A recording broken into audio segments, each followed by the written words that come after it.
Hi, I'm Ben Urquhart. I'm the Field Technical Manager for Hybrid Barley at Syngenta. You join us today at the Great Chew Estate, and Colin Woodward, who's the farm manager, has very kindly agreed to come and talk to me about all things hybrid barley. So I guess sort of start off with, when did you start with hybrids? What was the kind of big switch? So we started growing hybrids from 2016 onwards. We started with growing a mix of 2-row and 6-row. And we quickly recognised the potential of the hybrid to outcompete the blackgrass.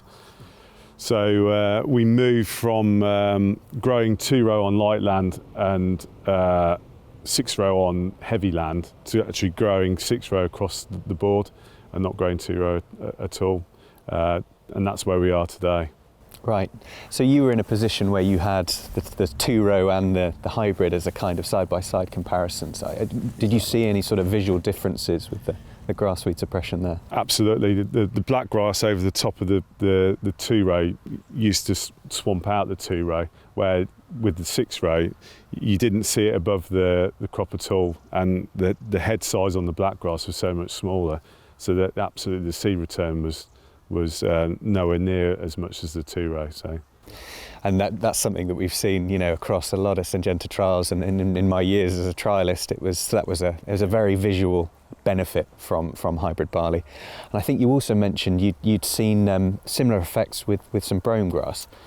Yeah, so last year we were actually forced to grow most of our hybrid on light land, and there was quite a bit of brome in one field around the headland. And I actually considered spraying out the headland.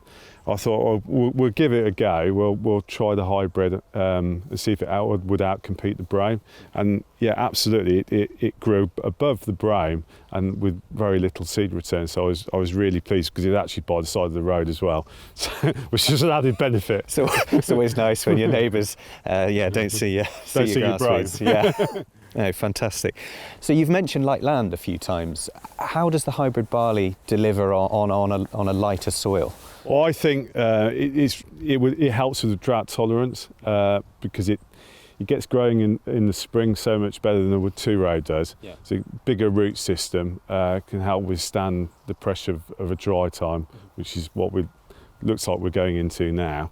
And so, yeah, the nitrogen utilisation of the crop, I think, is better, especially when we're cutting back nitrogen this year from our usual 180 down to about 160 kilos a hectare. Yeah, so that's a really nice additional benefit, I guess, that big rooting system. Yeah. And then I guess in terms of nitrogen, that's a key part of that early spring. You've talked about it moving very early in the spring. What's your kind of strategy with that? So we're all liquid here on the estate, so we tend to split the liquid twice, so we don't go 3 times, mainly because of we're conscious of scorch. So we want a reasonable amount of liquid going on, so it will withstand a little bit of wind, and we'll go quite early. So we'll go end of February, early March with the first 50%, and then we'll put the other 50% on end of March, early April. So this year it's really paid to get that 50% on early, because obviously it's been so dry.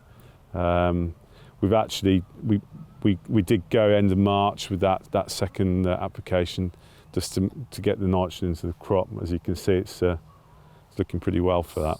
And you mentioned you've grown more than one hybrid. So have you seen the same sort of benefits from the hybrids?